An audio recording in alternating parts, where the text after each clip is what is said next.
Right, okay, welcome everyone. Again, thanks for coming down, thanks for being here. My name is Thomas. I'm privileged to be working as a wine buyer for Wine52. And today we are going to taste 12 different wines from our new theme based on Abruzzo. There are several different reasons why we picked Abruzzo as our next theme. Mainly because we strongly believe that Abruzzo has actually quite a lot more to offer than the simple Montepulciano that you find everywhere else. And hopefully with our selection of wines, we're going to be able to prove the point and show that there is a lot more to find and discover in Abruzzo. What we're going to do today is to taste 12 different wines that include 6 whites and 6 reds. And that also includes our premium selection, okay? I'll briefly introduce Abruzzo as a region. However, if you want to learn a little bit more about it and go a little bit more in depth, please have a look in our GLAC magazine, as well as check out our other videos on YouTube, okay? Where we are is central Italy. So if you look at the map, Abruzzo is this sort of green patch on the sort of east coast of Italy, right in the middle. So you're looking at about 2 hours drive from Rome. It stretches roughly about 80 miles from north to south across the coast. So very sort of interesting region to look at. Very briefly about the climate and terroir of Abruzzo. So Abruzzo is quite unique in the sense that when you are in Abruzzo, you're never too far away from either the sea or the mountains. So if you look at the map on the right-hand side, this is the topography map of the region. So you can tell there's quite a lot of mountains going on, with the highest peak being this one in here. I don't know if you can see it, but that's called Gran Sasso. And to give you an idea, this is about 3,000 meters above the sea level. And if you compare it to Beneves sits at around 1,300 meters. So that sort of gives you an idea of how tall these mountains are and what the region looks like. What happens in this sort of terroir is you have the cold air coming down from the mountains on one side, and then you have the cool breezes from the Adriatic coming into the vineyards from the other side, from the east. And that creates that sort of constant ventilation of the vineyards. And because of that, Abruzzo is very suitable for sort of organic agriculture because they don't need to use too much pesticides or any other chemicals. And some of our wines that we are going to try later on, they're actually fully organic and they haven't used any pesticides or any chemicals or anything like that, simply because the conditions are so good. Other thing important about this sort of ventilation and the cooling influence is that it brings the sort of overall temperature down, which allows for close to perfect growing conditions for vines. Also, when you think about it, so Abruzzo actually has 2 different climates. So if you look at that sort of area close to the coast, this is sort of moderated by that Adriatic Sea, and this is quite a moderate, mild climate, okay? The further inland you go, the sort of closer you are towards the mountains, the colder it gets. So actually, in the west, they have more sort of continental climate where the winters are quite harsh, actually, and they get, snow and it's much cooler, okay? Whilst we're at this map, I would like you to sort of have a look and take a note of 3 different sub-regions because we are going to taste some wines from those sub-regions. So the first one is this one right in the middle. It's called Pescara. So then we have Chieti. So that's this one in here, also this one in here. And also take the note of the city Teramo, because this is regarded as one of the most superior sub-regions of Abruzzo, okay? Now, very quickly, this is what it looks like. So if you look at the 2 pictures at the bottom, this is the sort of area much closer to the Adriatic Sea. So we're looking at this sort of nice rolling hills, sort of green and lush and very suitable for growing vines and viticulture in general. The two pictures at the top, they represent the west side of the region. So this is much closer to the mountains. You have vineyards which are a lot more sort of dramatic. They're steeper and on steeper hills. Okay. Now Abruzzo is famous for several different things other than wine, delicious things other than wine. So they have their own sort of version of mortadella. That's the picture right in the middle. They grow saffron, they make licorice, they invented their own way of making spaghetti. So if you look at that picture in the sort of left bottom corner, I think it's genius. It's, you know, they literally just put some strings from the guitar and press pasta on it, and you end up with spaghetti. I think it's absolutely brilliant. But my favorite is the trabocco. So trabocco is that essentially a hut, a cozy hut built in the sea. And what you do, I mean, why would you bother with going on the boat in the sea to catch the fish when you can just drop the net down, put some bait in it, wait for the fish to come, and you lift the net up? I mean, you know, this is the typical sort of minimum effort, maximum satisfaction type of scenario. Very Italian and brilliant. But anyhow, let's try some wines. So the first three wines we're going to taste, they are made by our friends at Borgovena.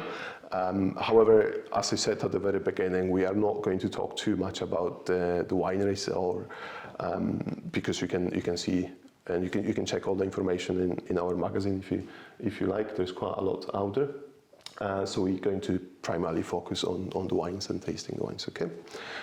So the first wine we're going to taste is a 100% Trebbiano. This is actually a DOC Trebbiano di Abruzzo. So DOC is essentially a controlled designation of origin. So in a nutshell, that means that area is protected. So anything with a DOC Trebbiano di Abruzzo on the bottle means that every single grape made, used to make that wine came from that very specific area. To be more specific, this is the area around the Chieti town, Aquila, Pescara and Teramo.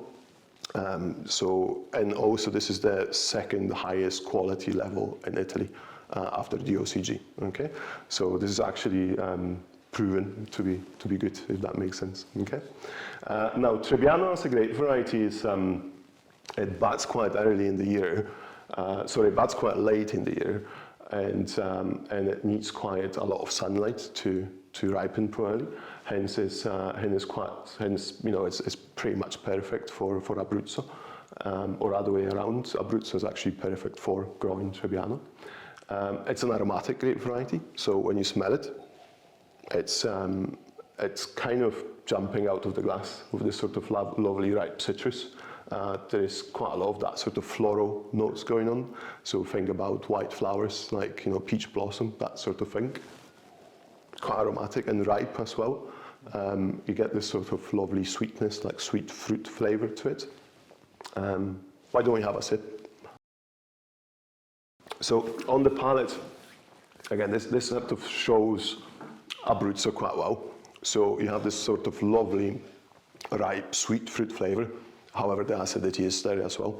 So it makes the wine sort of crisp and refreshing and flavorsome at the same time. So this is the effect of that terroir that I mentioned at the very beginning. You have this cooling influences from the sea and from the mountains, but at the same time there is plenty of sunlight to allow the grapes to ripen properly. Okay. As for the food matching, I mean, this is a perfect aperitif. I'll be quite happy to drink it on its own, just as an aperitif. But equally, you can match it with some nice seafood. So nothing too heavy, nothing too rich. So think of something quite simple, like grilled shrimps, that sort of thing. Right, guys. So what do we think about the Trebbiano? Do you like it? Really lovely. I think it's absolutely delightful. It's very well balanced. There's sort of a lot of apple on the nose, but a bit more pear on the palate. Absolutely fantastic. Yeah. Yeah, you can really taste the pear as well. slightly strong, but refreshing at the same time. Fantastic. Right, excellent. Do you have any other questions about the first wine? If not, we can move to wine number 2. Right? Good stuff, fantastic. So wine number 2, this is a 100% Pecorino. And we're actually going to have 3 different Pecorinos in the box, so it's important that we talk about this particular grape variety a little bit at least. So Pecorino was almost extinct. They grew a lot of it in Marche and the sort of region to the north of Abruzzo in the past. However, this is not a very productive grape variety, so it doesn't produce a lot of grapes. However, whatever it produces is of high quality. In the sort of 50s, 60s, and even before that and after that, the main focus of the wineries and the winemakers was quantity rather than quality. Hence, Pecorino sort of fell out of fashion. And the wineries and the winemakers, they started to replant their vineyards with different grape varieties. As a result, in the sort of 80s, it was on the edge of extinction. There were literally a couple of plants left in somebody's garden, and then they decided to replant the Pecorino on a sort of commercial scale. And the first new vintage from Pecorino, new commercial vintage, was only made in 1996. So this is a fairly new resurrected variety, if that makes sense.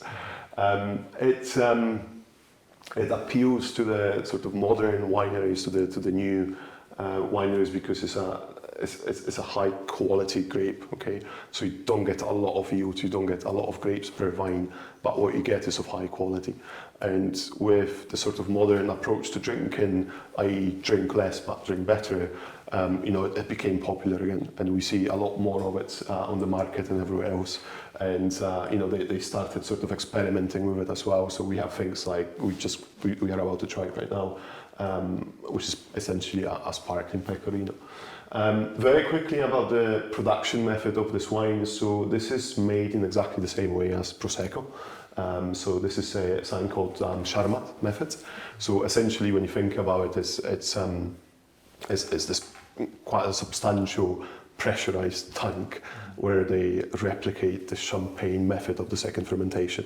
Okay, so essentially they would take the base wine, put it in this pressurized tank to ferment again under pressure, and the CO2 naturally dissolves in wine. Okay, and you end up with a fizzy wine. Okay, so there is no carbonation. It's a naturally carbonated wine, if you like. Why don't we try it? So have a little smell, have a little taste. Tell me what you think. So it's quite aromatic. I mean, Pecorino's got this very distinctive, slightly herbal note to it, on top of this lovely sort of stone fruit. So think white peaches, think ripe peaches, and on top of that you've got that sort of background of brioche and bread. So this is from essentially the time the wine spent on the lees. So after the second fermentation in that pressurized tank, there will be some sediment. The sediment is essentially the dead yeast particles that formed a layer of yeast at the bottom. And the longer they keep the wine with the yeast, the more of the sort of bready, brioche notes you get on the nose. There isn't a huge amount of it; it's just a touch, but it's there in the background. Very sort of appealing and lovely nose, I would say. Really nice nose. And I love that breadiness too. I also love the fact that it's not too bubbly. Very mild, bubbly feel. On the palate, so I was just going to talk about. So first of all, you notice the sweetness. Okay, this is labeled as brut, which means it has about 12 grams of sugar, less than 12. Which is actually less than most of Proseccos on the market. Most of Prosecco on the market, they labeled extra dry, which essentially means they can have up to 16 grams of sugar per litre. So this one has less, but you're dealing with a warmer climate where the grapes are riper than in the north where the Prosecco is produced. Hence you get this sort of lovely ripe sweet fruit flavour on the palate. On top of that, as you mentioned, the fizz, the bubbles are fine. They're very sort of small and gentle and delicate, and this is because they actually kept it in the tank for quite a long time. And the longer you leave it, the finer the bubbles get. Okay, so that's why you get sort of lovely fine, gentle mousse, that gentle sort of fizz. As far as food goes, I think this is a perfect aperitif. Have it nicely chilled on a nice sunny day if we get any, and you'll be quite happy. But equally, it sort of matches well with the seafood that likes sweetness. So things like crayfish or prawns or scallops, that sort of thing. That really works quite well. Okay. Any questions about this wine? It's very light colour as well. It's very appealing. Fantastic. Well, that's the thing. It's quite light and pale in colour, but then you try it and there's quite a lot on the palate. So there's quite a lot going on. And is that so I imagine we'll get the answer later, but the overall flavour profile, is that coming from the Pecorino? That's correct, yes. And so then we'll see similarities with the other Pecorino? Absolutely, yeah. Apart from this brioche bready notes that you get in the background, you don't get that. Okay. But yeah, this is that always stays, this sort of herbal stone fruit character, that will stay with Pecorino always. It's really nice. Okay. It's really good, I love it. And did you say the brioche taste, did that come from the yeast? And That's from the contact with the sediment, yeah. I mean, it's like perfect aperitif because you just kind of... Yeah, you get a little bit of that, a little bit of Brit going on, yeah. Fantastic. No, very tasty. Fantastic, good stuff. Right, if you don't have any more questions, we should probably move on to the next one. So this is our first red. We are going to mix and match a little bit because we just want to do winery by winery, if that makes sense. So this is a 100% Merlot. So this is our first sort of international grape variety. It's actually a French grape variety, famous for making wines mostly in Bordeaux. However, it's kind of spread around the world, right? And Merlot, it sort of reflects the terroir quite well. So it depends on the vineyard and the terroir and the climate, it produces very different wines. So to give you an idea, if you have a Merlot from the north of France, for example, like Loire Valley, it can be quite thin, almost quite astringent because it doesn't have enough sort of sunlight and warmth to ripen properly. However, if you take it to, California or Australia, where there's quite a lot of heat, quite a lot of sunshine, it produces this massive, full-bodied, fruit-driven wines. Okay, this one is somewhere in between. So this is the vineyard is around the Chieti town in Terre di Chieti. So this is again an IGT wine, which essentially means it comes from a protected, designated area in Abruzzo. And when we smell it and taste it, as I said, this is somewhere in between the two versions of Merlot I described before. So it's definitely a fruit-driven wine. It's definitely a ripe fruit. It's a ripe sort of black fruit, so you get this sort of black cherries, black currant. There's a little bit of plum going on over there. You have a little bit of that sort of earthy notes in the background as well. It's quite typical for the Merlot. But overall, a ripe nose, but still fresh. So it kind of sits in the middle of the other two I just described. Then when we taste it, this is spot on medium bodied wine. It's not too heavy, it's not too light. It's got quite a lot of tannins, however the tannins are mellow and smooth. They're not like astringent or offensive. Again, this is the effect of the terroir, of the Abruzzo climate. You get plenty of sunshine over there. The acidity is decent.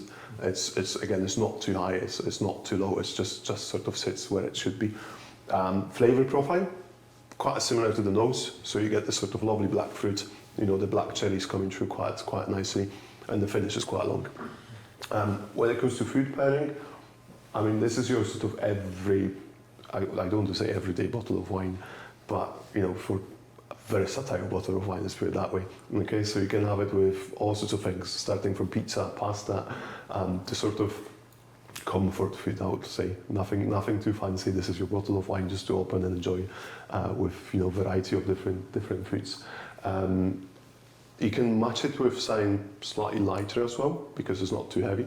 So if you're having a chicken with mushroom and like a red wine reduction, that sort of thing, that would really go quite well. Any questions about this wine? Do we like it? Love it. I really get the earthy taste in it. So what you mentioned, it's really nice. And the sweetness as well. And again, that sweetness that you get this is actually just the right fruit flavour. There's literally no sugar in it. I think there's like 2 grams of residue sugar per bottle, so there's per litre, sorry, so there is no sugar. The aftertaste is really, really nice. Yeah, It brilliant. really lingers. I was going to ask about the tannins, because when I drink that, that's the first thing I feel with that sweetness and that lovely flavour. I think the tannins are quite present there, but then as soon as I feel them, the velvety smooth bit is coming through. I can understand. I've always thought of them on like a linear scale, like lots of tannins, not a lot of tannins. But how are they achieving that smoothness and that velvetiness of the tannins there? Well, you know, there's quite a common misconception about Merlot in general. So everyone thinks that, well, not everyone, but generally speaking, you know, people think that Merlot has very low tannins in general. It's not true. It actually has quite a lot of tannins, but they tend to be quite smooth and mellow. Yeah. So partially it's down to the grape variety, to answer your question. But most importantly is to where you grow the wine, where you grow the vine, and when you pick it as well. Okay. So, you know, if you picked this grape, say 2 weeks earlier than they did, the tannins would have been a lot more astringent and a lot sharper. So you have to sort of make sure that you pick it at the optimal time when everything is ripe and ready to go.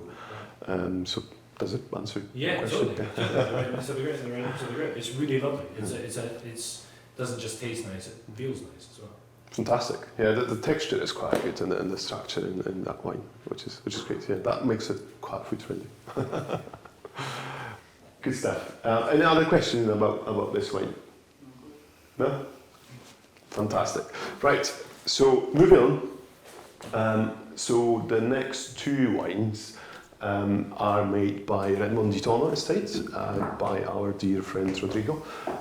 Again, if you want to read a little bit more about the winery itself, please have a look in Glac in our magazine, or have a quick look at our other videos on YouTube. This is 100% Pecorino. 100% Pinot Grigio, apologies. From a Pescara province. So this is the bit of Abruzzo right in the middle, if you remember the map. Again, this is an IGT wine, so this is a protected, the vineyard is in the protected geographical area. The thing about Pinot Grigio, so Pinot Grigio is if I'm not mistaken, this is the 3rd most planted grape variety in Italy. However, the Pinot Grigio is actually a Pinot Gris, so this is a French grape variety that sort of thrives a lot better in Italy, or performs a lot better in Italy than in France. In France, you can find Pinot Gris mostly in Alsace, really. However, in Italy, it's essentially everywhere, and it works very well. As a grape variety, Pinot Grigio has quite a low acidity. So it's naturally low in acidity, hence it's quite important to grow it in the right place. So in Pescara, the Colline Pescaresi, or the hills of Pescara region, this is quite close to the sea, so they do have this sort of cooling influence from the sea. And also what they do, they grow it on the vineyards, on the north-facing vineyards, which means they get a little bit less sunlight and the vineyards are slightly cooler. Okay, so that gives you a little bit more that allows the grapes to sort of retain the acidity a little bit more. Also, it's crucial for Pinot Grigio to harvest it at just the right time. So if you harvest it too early, you're not going to have any flavour. So you're going to have quite good acidity, but then no flavour at all. If you leave it too late and you leave it on the vine for too long, you will lose that acidity and end up with this quite unalcoholic, flabby, uninteresting wine, if that makes sense. This particular one, I think they literally just got it spot on. So let's have a quick smell and quick taste, and let's see what we think about that. So when you smell it, it's quite aromatic. So again, quite typical for the Pinot Grigio or Pinot Gris, if you like. You have this sort of lovely stone fruit. And that floral note as well. And again, the fruit is ripe, but it's still fresh. And this is again the sort of the effect of the terroir, if you like. Palate. Personally, I think this is quite rich for the Pinot Grigio. It's got quite a lot of weight. It's got quite a lot of flavour. At the same time, the acidity is there, so it's fresh. and it's balanced. You get this sort of lovely, again, the stone fruit is coming through on the palate. So think about, you know, that sort of peaches with that hint of floral notes in the back. And it lingers for quite a long time as well once you spare it. Yeah. So that sort of, you know, that's why we picked it for the box, because I thought this is, as far as Pinot Grigio goes, I think this is probably one of the better ones out there. It's really quite good. As for foods, pairing, I mean, aperitif, definitely. You'd be quite happy just to drink it on its own. But equally goes well with cheeses. So any sort of fresh cheese like thing, you know, mozzarella, that sort of thing. It has enough body and weight to support sort of slightly richer dishes as well. So think of like your chicken, your poultry, even pork. That could work quite well. You're right, it's got a really, I thought it had a really nice length to it where it kind of hits quite hard initially, but then just lingers nicely. It's not too overpowering for just got a nice length of time without getting intrusive. You know? Absolutely. Yeah. I mean, one of the first things that we're looking for in the wine is the balance. So, you know, I always make sure that every single wine's got quite a lot of flavour, but at the same time it's fresh and drinkable, and you know, it's a pleasant experience to drink it. Yeah, very much so. It's interesting that you said it's got substantially more weight than your average Pinot Grigio, which is, you know, obviously quite a common grape used across various different countries. Do you think that extra weight is to do with the terroir and how where it's been grown and the location, or is it more to do with the production process? Very good question. Yeah, so it's actually a combination of both. So most of the sort of the watery Pinot Grigios, if I may, on the market, they are grown on purpose to produce essentially huge amounts of wine or grapes from a very small area. Okay, so the yields are really high. So to give you an idea, you know, the sort of watery Pinot Grigio that you can find for a couple of pounds, they'll get anywhere between 200 to 220 hectolitres per hectare. These guys, they get 80. So this is less than half of what the sort of big commercial wineries would do.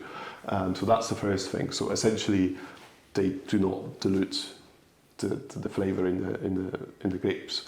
And second of all is the terroir, absolutely. So as I mentioned, like as we've seen on the pictures, Abruzzo is quite hilly. It's not flat, so that sort of affects the yields and the concentration of flavours in the grapes. So yeah, to answer your question, a combination of both. Excellent. Okay. Good stuff. If we don't have any more questions, we should probably move on to our next red. Yeah, good to go? Perfect. Brilliant. So this is the second wine we have in the box from Montepulciano estate. It's 100% Sangiovese. I think I mentioned before that Sangiovese is the most planted grape variety in Italy. It's quite popular. So Sangiovese, think Chianti, think Brunello. That's all, essentially most of Tuscany. That's all Sangiovese. And Sangiovese can be quite a versatile grape variety. So it can produce this very sort of fruit-driven light wines, or it can produce very sort of concentrated age-worthy wines as well. This is, I would probably say, towards more sort of juicy fruit-driven wines, but at the same time is quite concentrated. So why don't we have a quick smell? So the signature of Sangiovese in general is that cherry flavour. So you definitely have this sort of fresh red cherry flavour going through. And most of the wines made from Sangiovese, you would always get that signature cherry flavour to it. On top of that, there's flowers, like, you know, that sort of darker flowers like violets, that sort of thing. There's a bit of spice going on, so quite complex nose, quite ripe, but at the same time it's not jammy, it's quite fresh, very appealing and quite Moorish.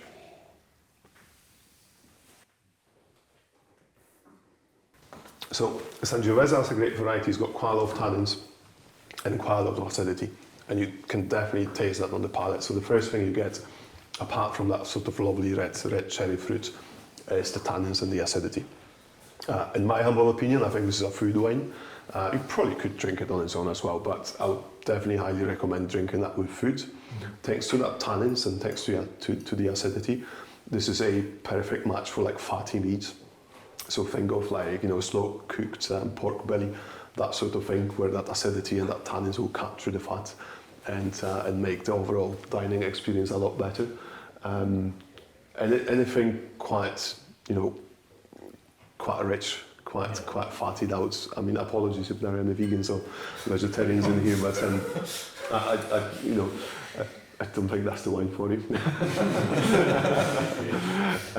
On top of that, I mean, when you think about that, it could actually go quite well with like a nice aubergine sort of lasagna with a lot of Parmesan cheese, quite a lot of fat maybe coming from the cheese.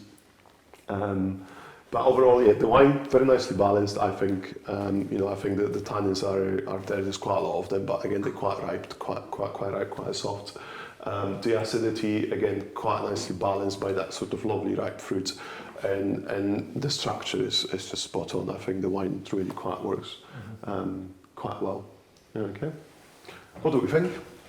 It's got a really nice, I felt like a really nice sort of spiciness to it. It's lingered for quite a really nice length of time as well. Similar to how the last wine lingered, but it was just really nice, not overpowering. It's just that it had that really nice intense hit when you first drink it, and then just that spiciness comes through afterwards, which is really nice. Brilliant. Yeah, totally agree. What are the main characteristics that you're looking for in the Sangiovese? In the Sangiovese, you definitely want that red cherry fruit. That's number one. Good tannins and good acidity. That's the three things that you want in Sangiovese. And I think that sort of ticks all the boxes.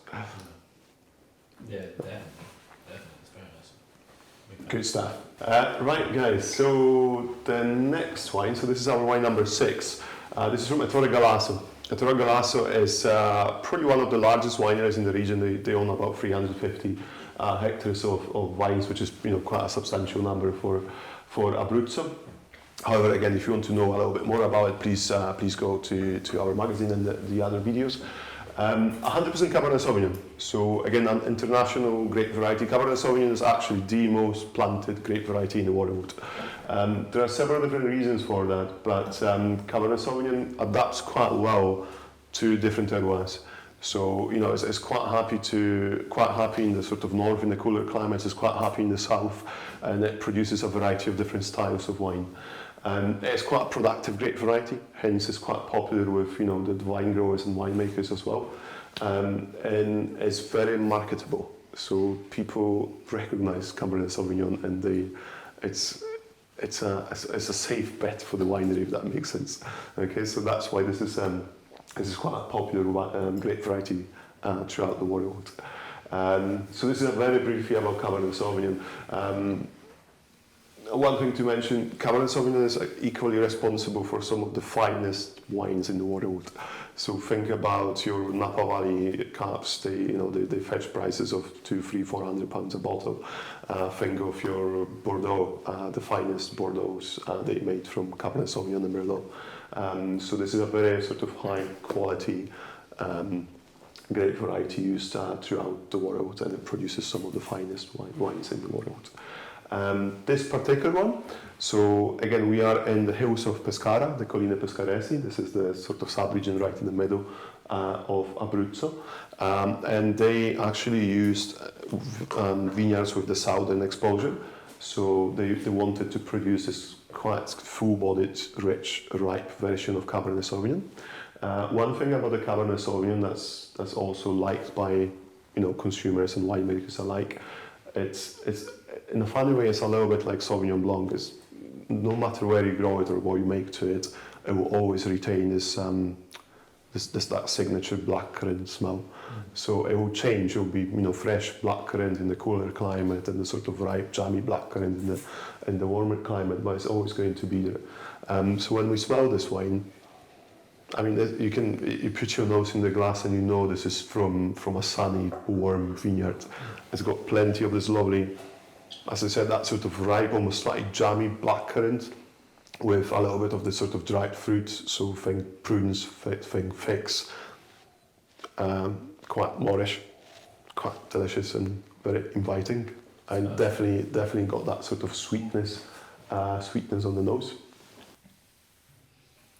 The palate is a lot fresher than you would expect from the nose.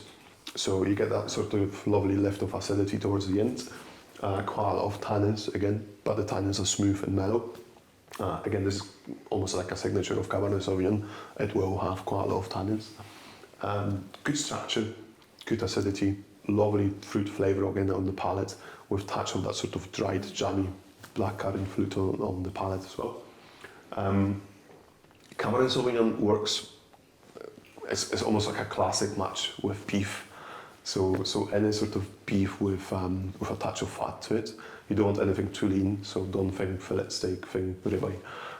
You want something a little bit chewy. Equally, yeah, lasagna. That would work quite well with it. And anything that works well with sweetness.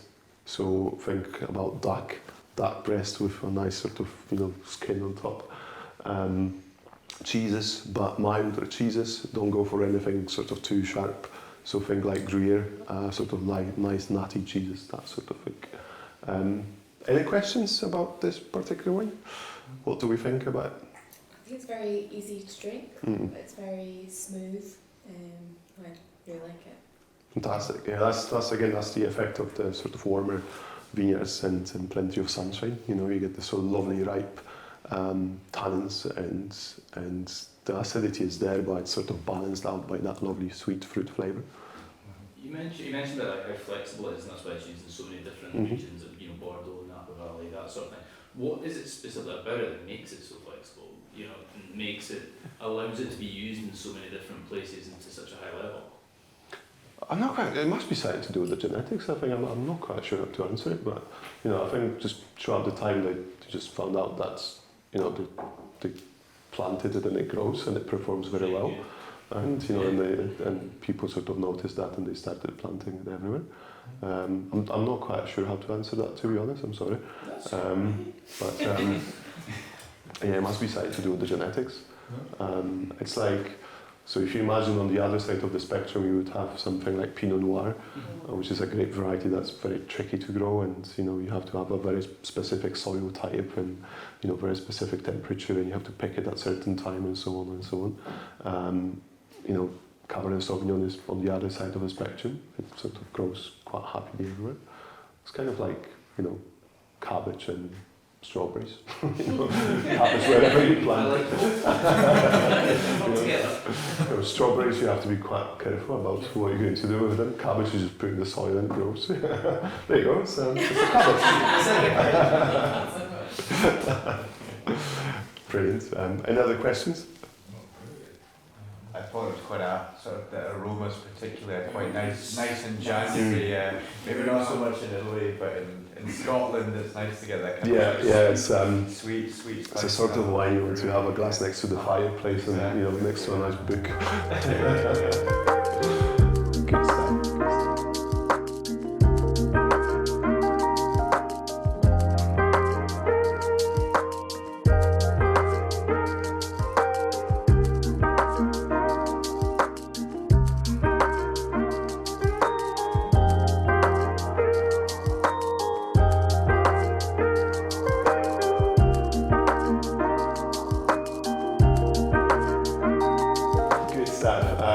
Right, so moving on. So this is our first thread of the second lot from Ciusa Grande. Ciusa Grande is a family-run winery, and all of their wines are actually certified organic. Their primary focus is on being as sort of nature-friendly as possible. So they're sustainable. They have solar panels. They use only renewable electricity and all that stuff. And on top of that, they don't use any pesticides, any herbicides, any chemicals at all in the vineyards. And they use a minimal amount of SO2 when they bottle the wine, just to protect it. So they not only produce good wines, but they also sort of think about environment and health, which is very good. Again, if you want to read a little bit more about that particular winery, please see Glack and our other videos. This is 100% Montepulciano, so this is essentially what Abruzzo is famous for. So I don't lie because I don't know the statistics, but I would say 80% of the wines from Abruzzo in the UK market is for Montepulciano. No? You don't really see anything else from Abruzzo, specifically in the UK. However, this is not just any Montepulciano. So this is a DOCG. So this is Montepulciano di Abruzzo DOCG. So again, this is from a protected, designated area, which is sort of recognised over the years to produce superior grapes and high quality wines, if you like. Okay. When we smell this wine,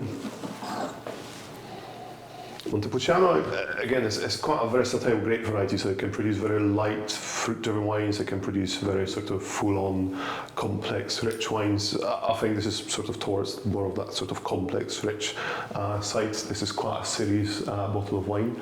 So you smell that, you get that sort of typical black cherry plums with a little bit of herbs going on, quite typical for a good Montepulciano. Ripe, definitely get this Terroir influence here, where you get probably sort of lovely ripe black fruit to it. There's quite a lot going on. I'm getting like hints of like dark chocolate as well. So there's quite a lot of this sort of slightly savoury tricks coming out of the on the nose. Quite complex, quite intriguing, quite interesting, I would say. I mean, palate is I think it's delicious. I mean, it's juicy. I get plenty of tannins. They're quite soft, quite mellow. There's a lot of that sort of spiciness coming through as well. It's quite a full-on, quite a rich, concentrated bottle of wine with quite a complex variety of flavours on the palate as well. So anything from the black fruit, dark chocolate, there is that spiciness coming through as well. Quite interesting, complex, and very well made, I think, anyway. Food matching, again, the Montepulciano is as versatile as they come, so you can match it with anything from pizza to burgers to barbecues. It works with a variety of different foods. Nothing too light, obviously. You wouldn't match it with a haddock or cod or anything like that. But yeah, I think always match the body and the complexity of the wine with the foods, and you'll be fine. Any questions about this wine? Do we like that? I do like that. I would happily drink that on my own. Middle of binging a TV series, I can easily binge this as well at the same time. Brilliant. I totally agree. I love it. That's what not the other ones are absolutely lovely, but that's what I came for. That's absolutely lovely. Wait until the end. It gets better. It smells absolutely lovely and tastes brilliant. It's got a really nice weight to it. It's not like, it smells like it's, you talk about the complexity and you're like, okay, this is going to be a real experience, and then it doesn't, it's, when you taste it, it's not overpowering, it's not too off the walls and everything. It's really balanced, really structured, it's really simple. It's very, very nice, really lovely. See, the important thing for me, at least, is you don't need to use pesticides and chemicals and all that stuff in the vineyard in order to produce a very good bottle of wine. Yeah. And I think this is a quite decent proof of that, which is great. It shows that there's still light in the tunnel. It'd be really nice, sort of straight out the bottle as well. Yes, you like the decant and these things, but even if you just put it straight out the bottle, absolutely lovely. I did decant this about half an hour before. You're probably going to have to cut it out. No, these sort of like, the more complex, especially the red wines, the more complex, richer, more robust wines, that they always benefit with decanting. Right, okay, if we don't have any more questions, we should probably move on. So the next wine is from Tenuta Aragona, and similarly to Chusa Grande, they also 100% organic. They even more committed to being sort of fully sustainable, and they even recycle their own water, and they don't use any outside sort of water sources and all that sort of things, which is very humble and great. It's quite a small winery. I think they only own about 25 hectares of vines, which is not a huge amount. A family-run small winery with focus on quality and sustainability. Wine itself, this is 100% Pecorino. Actually, the next two wines that we're going to try, they both made from 100% Pecorino. The difference being that one is grown very close to the sea, where it's quite a little bit warmer, and the other one is much further inland. So I'll let you guess which one is from where after we taste it, okay? So when we smell this wine, I mean, this is as much of a Pecorino as it gets. You get all the sort of signature Pecorino aromatics on the nose, so it's quite herbal. You definitely get that sort of lovely rosemary smell to it. On top of that, again, that stone fruit coming through. So I don't know if you remember the second wine that we tasted, the sparkling version of Pecorino. So it had the same herbal and sort of ripe peaches, ripe stone fruit on the nose. But this is sort of a little bit more concentrated, I would say. Definitely, especially when it comes to this sort of herbal character. There's a strong smell that hits you. Yeah, it's quite pronounced, yeah. But I say in the good way. It's quite pleasant. Really nice perfume. It's well. It's like a nice surprise when you hit it. Yeah, no, Pecorino is a delicious grape variety. It's so interesting, and you can see why the wineries and the wine growers, they decided to sort of replant it and resurrect it because it produces wines like this. I mean, I could just smell it. I think it smells absolutely delicious. A palate, again, that herbal character is coming through on the palate, so you definitely get that hint of rosemary coming through. Acidity is great. I think it really sort of lifts up the finish to it. Fruit, I would say this is more on the sort of citrus side. If you compare it to the nose was more about the sort of ripe stone fruit. On the palate, it's a little bit fresher, as there is a lot more citrus coming through. Good weight to it, but it's not too heavy at the same time, so quite nicely balanced. When it comes to fruit matching, this has enough weight and body and flavour to actually match slightly richer dishes. So think about something like spaghetti carbonara, but not the sort of creamy version, the original version where they only use, do you know what I mean? Like the original spaghetti carbonara is literally the pork cheek eggs. And what else do they have? Pork cheek eggs and sort of pecorino, no? And the pecorino cheese. Yeah. And they don't use parma.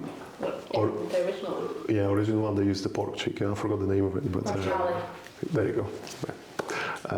So something like that, not like a creamy carbonara, but the original one. And yeah, all sorts of seafood, like deep fried seafood. That would really work quite well with it. Okay. Any questions about this one?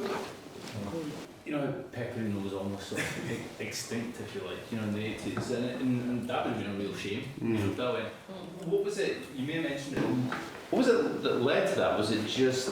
It doesn't produce, it's quite tricky to grow. Okay. And it doesn't produce a lot of grapes.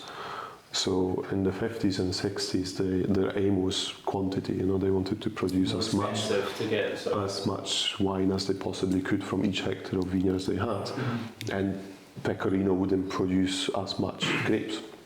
So they, replanted it with, Trebbiano and all other sorts of wines. But luckily they decided to sort of bring it back because it produces delicious wines, and it's very, it's very unique. I don't think you get any other grape variety which sort of delivers that sort of herbal, fruity richness on the palate. It's kind of, or I have the feeling that it's one or the other. When I have it, either I've got that fruity taste and that herbal taste, that aromatic taste, and even nose. But this one, it strikes a really nice balance between the two. Yeah. It's quite unique. Brilliant. Yeah, very, very interesting. I mean, this is a sort of wine that you would take to a party and everyone would be like, Nice. what is it? Yeah. Good stuff. Fantastic. Any other questions? I guess building on that to an extent, you mentioned the sustainability of Turita Arbona, and you can clearly see on the wine bottle there's a Ukrainian flag kind of worked in. In the wine industry, do you think that, I guess it's a two-ended question, the focus on sustainability? I mean, from my humble palate's perspective, that's a really, really tasty wine. Can you have the kind of balance of being sustainable, being very socially conscious across the world, and still produce amazing wines and be competitive in what is a very tough market? Yeah, again, very good question. And look, to answer it, I think it really depends on where you are in the world. So, as I mentioned at the very beginning, Abruzzo, they're quite lucky in the sense that, in their terroir, they have loads of the sort of winds coming from the mountains and from the sea, and they do not get as many diseases as anywhere else in the world. Hence, to be organic and sustainable in Abruzzo is probably slightly easier than, say, in Bordeaux, where it rains and it's cold and they have all sorts of problems with, mildew and all sorts of things. On top of that is the sunlight, that's why they're fully sustainable, because they can put a couple of solar panels on the roof and they produce enough electricity to run the entire winery. Again, it's probably quite a different case in north of France or, anywhere else. So you can see it's a lot more than it used to be.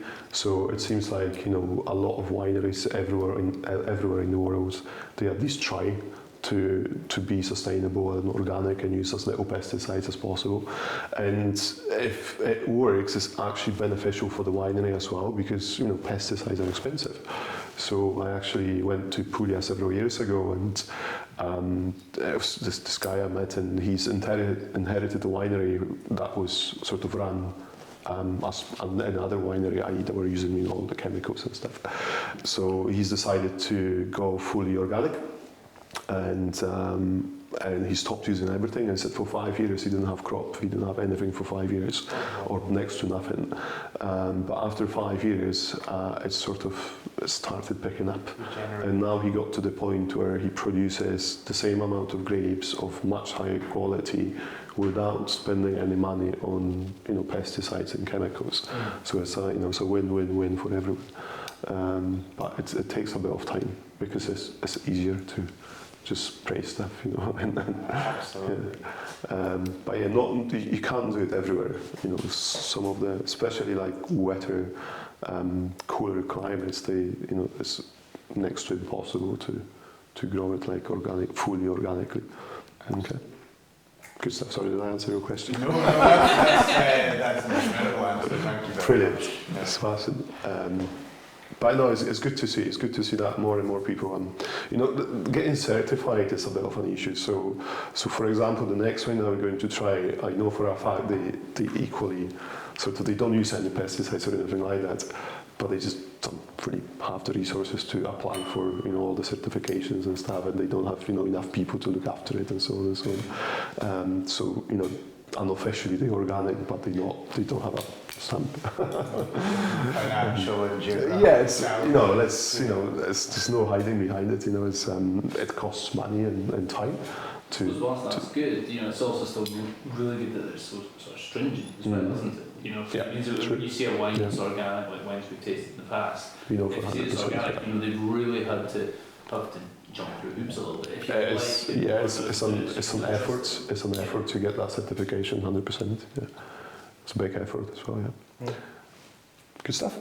Shall we move on? Yeah. Good stuff. So, next one up. This is from Cascina di Colle. Again, this is a fairly new winery, if I'm not mistaken. So, it was the family who.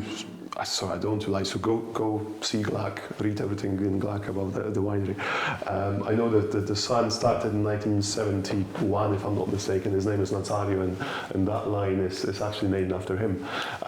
Again, so this is 100% Pecorino, so exactly the same grape variety, however, from a different sub-region of Abruzzo, if you like. Okay, so let's have a quick smell.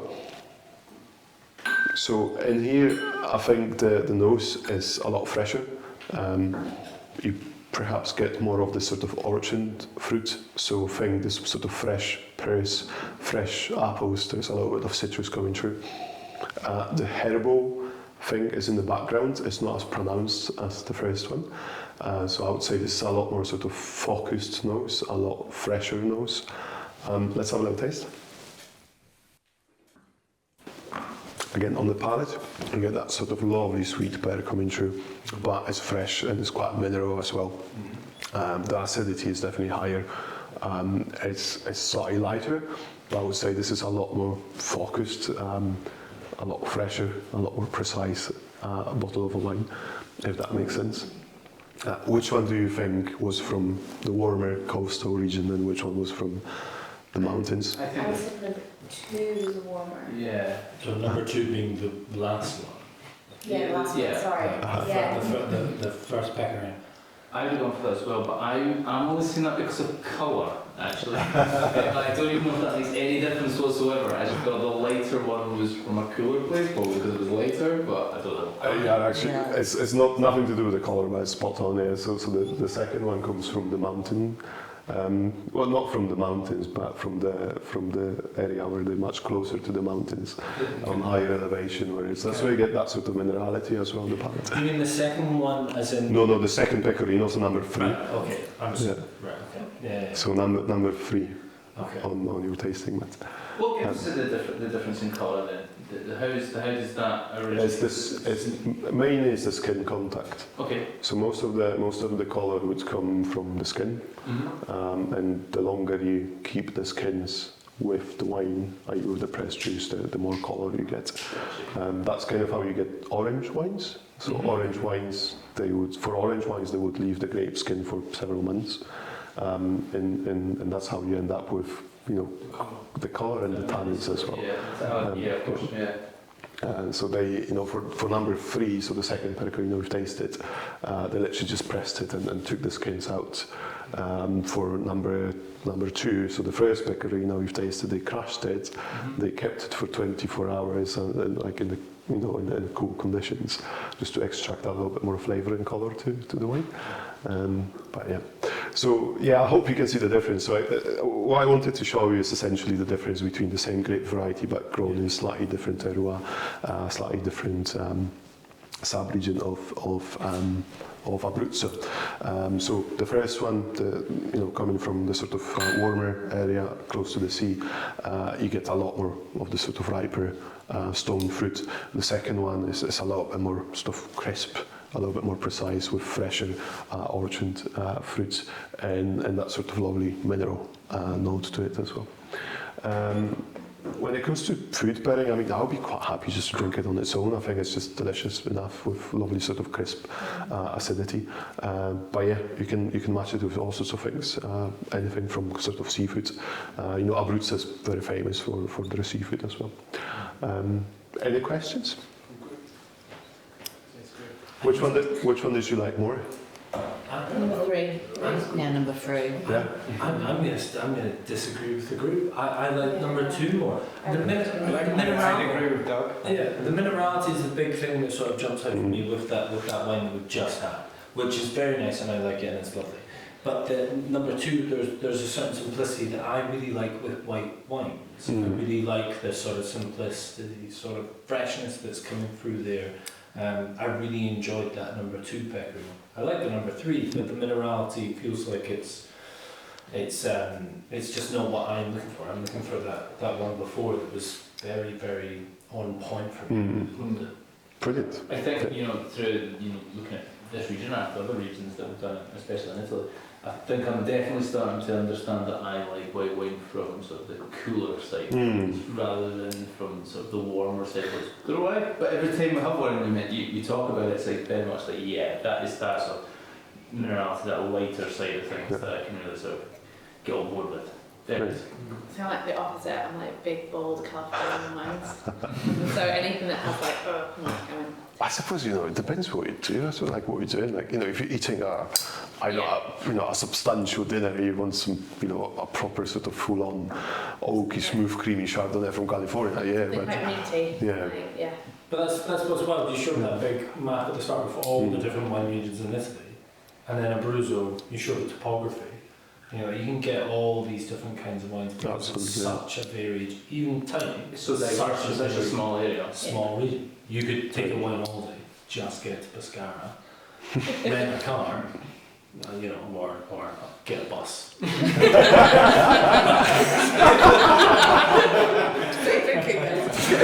Safe drinking. But you could have a wine holiday just in Abruzzo. That's great. It's quite beautiful and the food is good.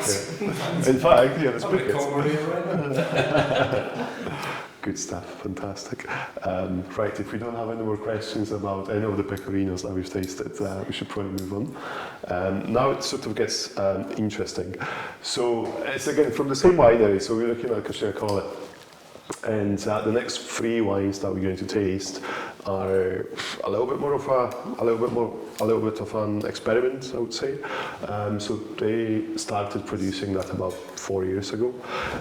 So each of the wines that we're going to taste, they come from the vineyards around the Terroir.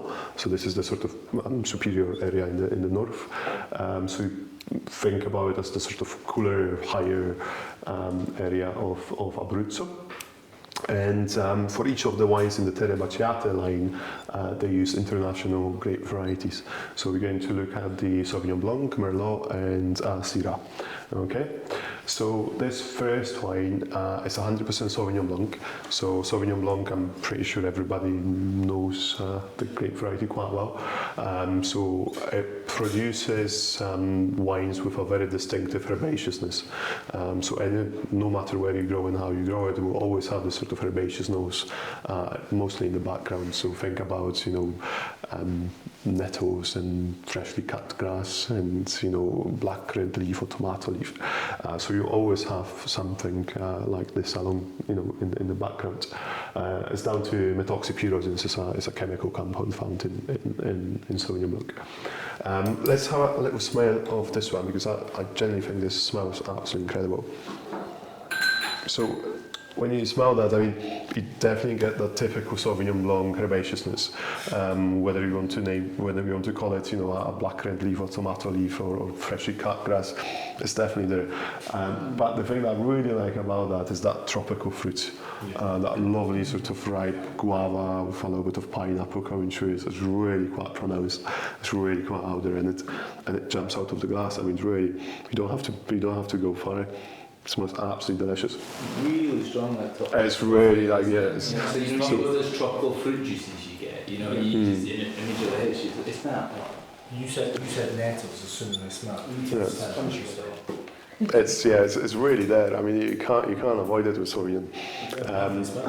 What they do for this range is they reduce the yields. They reduce the crop quite dramatically to concentrate the flavour. So the aim is to produce, you know, as premium of a wine as they possibly can. So they would do something called green cropping.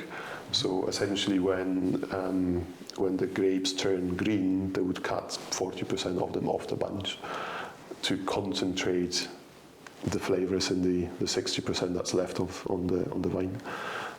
Does it make sense?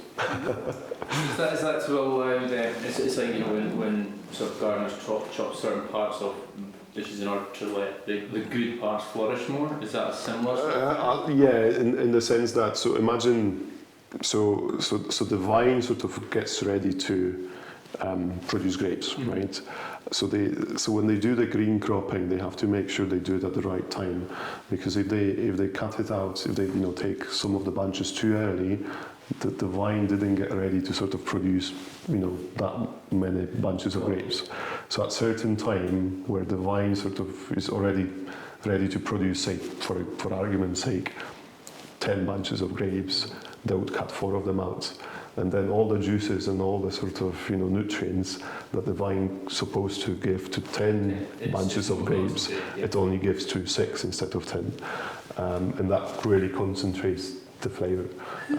That's why when you smell this, I mean, it really is quite pungent and quite pronounced. Who came up with that? Really wise winemakers. Fascinating, isn't it? Because it's, I mean, that's such a specific time, surely. You can't Yeah. cut it too early, or it's just going to produce. It's for just 6 after weeks. horizon, so that's when the grapes turn into.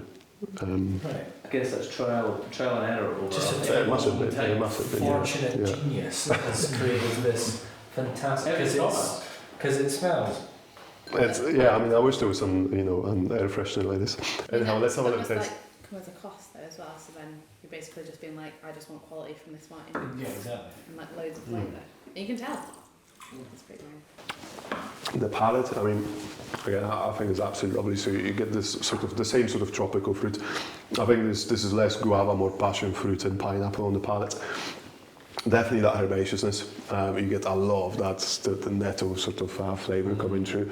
Lovely acidity, minerality as well. So this is, as I said, the sort of mineral-rich vineyards and the soil. Very terroir-driven Sauvignon. A very good expression of the Sauvignon in Abruzzo, if that makes sense. Okay. Food-wise, I'll be quite happy just drinking on its own and appreciate the flavours of it. But yeah, you'd be very good with any sort of seafood, like richer seafood, so think like more mariniere or something like that.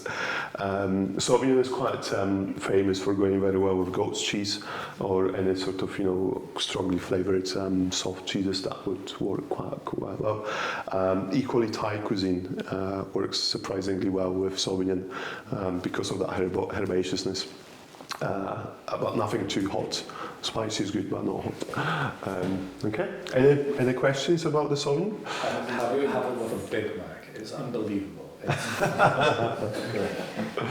If you took that somewhere, if you were going to a friend's house or something, and you took that, certain people would ask questions, but they'd be like, "What's that?" Tell me more about that one. That's certainly different to a regular wine you take to somebody's house. Yeah, Someone that likes like a New Zealand Sauvignon. there was oh my god, what was it called? I forgot. There was one Sauvignon which actually from New Zealand which tasted pretty much exactly the same. I can't even say that anyway. But anyhow, yeah. So yeah, spot on. Yeah, it's pretty much exactly the same. The first time I smelled that sample, I was like, right, that's what it is. I think right now when you're in winter, it's January, and you're thinking of summer, it's very good, like making you excited. Thinking of summer, like it's round the corner. it does make you think of summer. It makes you excited. It is. I really like it. Yeah. I totally agree though. It does. It makes you look. It feels like excitement for summer. No, It's that tropical. It must be that tropical fruit flavour, thinking of sunlight and. No, it's past that. That's really good. Yeah, it's very different to most of the Sauvignons that you find on the market. I think someone mentioned that it's quite expensive to do that green cropping and concentrate flavour, so you don't really see a lot of that sort of concentration, not on that level anyway. But then you would imagine it would be too much, and it's not too much. It's So just finding the balance, It isn't has it? a Yeah. really really nice weight and balance to it. It's not. I don't know. That's very good. Good stuff. Impressed. Glad you liked it, yeah. Good stuff. So moving on from the same winery, from the same range, so Trebbiano, the sort of super premium range of wines that we mentioned before, we have 100% Merlot. So I don't know if you remember at the very beginning when we tasted our first Merlot, I mentioned that Merlot can produce anything from a very light sort of slightly astringent wines in the cooler climates like north of France. But equally can produce proper full-on concentrated wines. And this is the other side, okay? So this is the proper full-on concentrated inky dark Merlot, which I think is quite delicious. So again, they did the same sort of thing as with the Sauvignon, so they did the green cropping to concentrate flavours, they minimized the yields, everything to, pack as much flavour into that bottle of wine as possible. They haven't used any oak, so there's no oak influence whatsoever. It's pure fruits. Everything was fermented in stainless steel tank. So everything you get in this glass is 100% fruit. There's nothing else, and the influence of the terroir. Okay, let's have a little smell. So this is it's dark and moreish, and there's quite a lot of the sort of herbs coming through. There's chocolate, think of this sort of dark chocolate, like bitter chocolate coming through. A little bit of earthy notes, think like forest floor, that sort of thing. And again, nothing to do with oak. It's purely just grapes, nothing else in it. Fruits, again, lots of that sort of lovely blackberries and plums, quite typical for a Merlot. Quite concentrated, quite complex, and I think very moreish, very sort of inviting nose. Definitely pick up the dark chocolate kind of notes. That sort of dark chocolate, I think, is even more prominent on the palate. So you get this sort of almost tastes like sort of a blackberry truffle, chocolate truffle, if that makes sense. So you get loads of the sort of lovely dark blackberries with this sort of dark bitter chocolate. Quite a lot of tannins, but again, the tannins are mellow. The wine is concentrated, it's quite big, but it's not heavy. I think the acidity works quite well over there, which sort of balances the overall wine. Quite delicious, I think. I don't know. Do you agree? Do you like that? Yeah, really nice. Yeah. Is that the most tannic red out of the ones we've had so far? I would say it's got the most tannins. Yeah, absolutely. Yeah. How do you get that balance between having like it's tannic but it's not overly powerful, like kind of cloying? You see, it all quite smooth. It all goes down. This is a Merlot, so it's got plenty of tannins, but they always tend to be quite mellow. Yeah. If that was a Cab, the Cabernet Sauvignon, it would have been a lot more aggressive on the tannins. However, it's all about when you harvest the grapes. Mm-hmm. If you harvest the grapes at the optimal time when they're ready, i.e. probably ripened and fully developed, the tannins will be plentiful but smooth and mellow. I suppose that's why when you get an Argentine Malbec, Malbec is famous for having loads of tannins. So if you get a bottle of Cahors from France, 100% Malbec from a cool climate, it's your teeth are about to fall out. But you get an Argentine Malbec when they have plenty of sunlight and a very sort of extended growing period. The tannins are still there, however they are a lot smoother and a lot more mellow. And this is what's happening in here. So they have this sort of premium vineyards where they get loads of sunlight. It's quite cool, so the growing period is actually extended. Mm-hmm. So the grapes, the vines, they have enough time to develop A flavour and B tannins and acidity. Okay. What is the growing period for the grapes for Merlot? So in months. So they would harvest at sort of October time, depending on the vintage. Mm-hmm. So it depends on the grape variety, the region, and the vintage. So I would say it starts like October, and it finishes like end of October is probably the last bell for, unless you want to do like botrytized or late harvest or something like that. It sounds like because Merlot's quite popular, Mm-hmm. they make loads of Merlot purely for quantity, and over time it becomes a completely diluted idea of what Merlot really is. Like, for instance, I drink that, and that doesn't, from my understanding, that doesn't feel like a Merlot to me. Like a really red fruit-driven, jammy sort of wine, that feels a little bit more complex and serious. And actually, it's just is that just because Merlot as a grape was so popular and has become sort of. It's a little bit like with any other grape variety. So it really depends what you do with it. So you have like the Pinot Grigio that we've tasted. I mean, that was definitely very different to the sort of commercial mass-produced Pinot Grigios. It's the same with Merlot. I mean, Merlot is in a funny way similar to Cabernet Sauvignon in the sense that everyone recognizes it. So most of people who drink wine, they would know what Cabernet Sauvignon is, they would know what Merlot is, and the commercial wineries sort of took advantage of it, and they plant that, they produce a lot of grapes.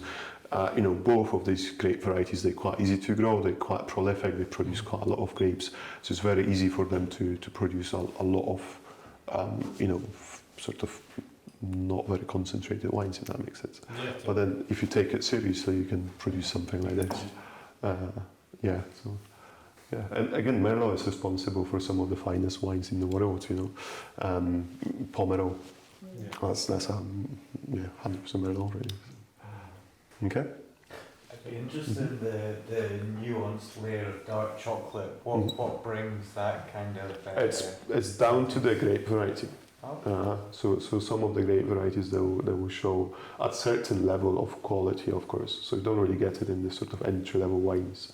But if you concentrate the flavours, you definitely get that sort of dark chocolate flavour. And also the climate plays a part in there as well. So in this warmer climate, you tend to get more of the sort of chocolatey flavours, if that makes sense. Okay? Right, moving on. So again, the same winery, the same range, different grape variety. So this is 100% Syrah, or Shiraz if you like, exactly the same grape variety. Again, quite a popular grape variety. Again, this is a French grape variety from Rhone Valley. However, Syrah, became very popular in Australia, where they call it Shiraz. It's big in South Africa, it's in California, it's everywhere. It's quite a famous grape variety, if you like. And they decided to grow it in Abruzzo as well. This is actually, it has won several different awards, but sorry, I can't remember which ones. But it's recognised to be a good wine. It's not only us who think that. Again, so we're looking at this sort of vineyards in the north of Abruzzo, and it's slightly cooler. And let's have a quick smell. So again, this is very, very concentrated on the nose. A little bit different to the Merlot in the sense maybe it's slightly sweeter. There's a little bit more of the sort of flowery notes of Syrah, so think of violets. Spiciness, again, that's quite almost like a signature of Syrah. That sort of lovely peppery spiciness on the nose. You said that's from the same vineyard. Is that still in metal tanks? Yeah, no, there's no oak. No oak at all. No, it's just stainless steel. I know it doesn't smell like it's just grapes, but it's just down to the concentration of the grapes.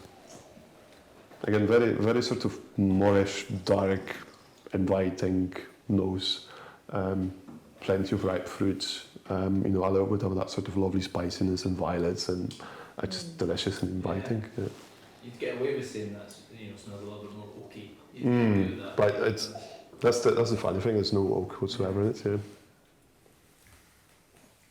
Palate, if you compare it to the Merlot, I think it's a little bit sweeter. You get a lot more sweeter fruit to it.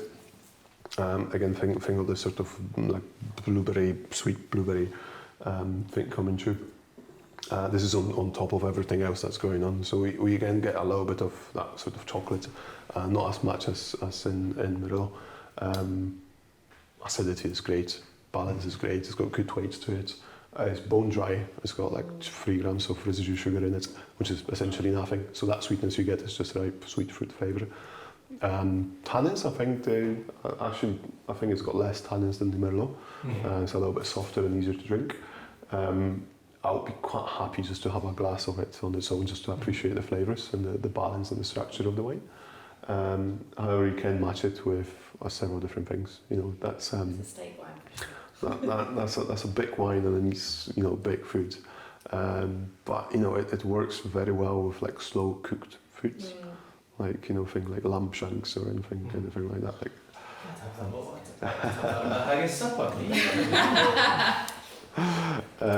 It's a really different colour to the rest of the reds that we've had. Like it's much, like the colours change. Like the last one's a bit more like violet and sort of ruby, and this one's almost like a browner, red colour. What changes the colour? Like what helps change the colour of the wine? So several different things. So first of all, is the most right. A is the age. I don't lie, but I'm pretty sure the Syrah is a year older. So I would have to check. I will check it later. So with age, you get A, softer tannins, which we sort of noticed, and B, different colour, C, more developed flavours. And if the wine was put in the barrel, oxygen changes the colour as well. So in the barrel, you get this sort of micro-oxygenation where little particles of oxygen actually get through the wood into the wine, and that changes not only the flavour but also the colour. But in this case, I'm pretty sure it's the age. So it's just a little bit older than the Merlot. And it's down to the grape variety as well. Okay. Do we have any other questions about the Syrah? Love to. Right. Lovely. Thank you. Fantastic. Thank you. Which wine out of the lot was your favourite? It's kind of hard to pick. Number I three for think me. the last red, I the really last like red, that or one. the last red or the last white actually. Right. So yeah, was that the Cabernet Sauvignon and Sauvignon Last Blanc, Cabernet, yeah. yeah, sorry, Sauvignon Blanc and the Syrah. Perfect, yeah. No, I'm with you on that one. It's Terroir Sauvignon Bianco. That's what it says. Properly Italianise it. Nobody else. I'm just saying, Sauvignon Bianco. Sauvignon Bianco's mine, and The first Pecorino. The first It's- Pecorino on this page. yeah. I loved that. I thought it was great. It's really good, and I'm a red wine drinker, so Brilliant. I really was impressed with that. I thought it was really good. Music to my ears. Brilliant. Right, guys, if you don't have any more questions, thank you very much for your time. I really appreciate that. I really hope you enjoyed the wines. Thank you for watching, and see you again soon.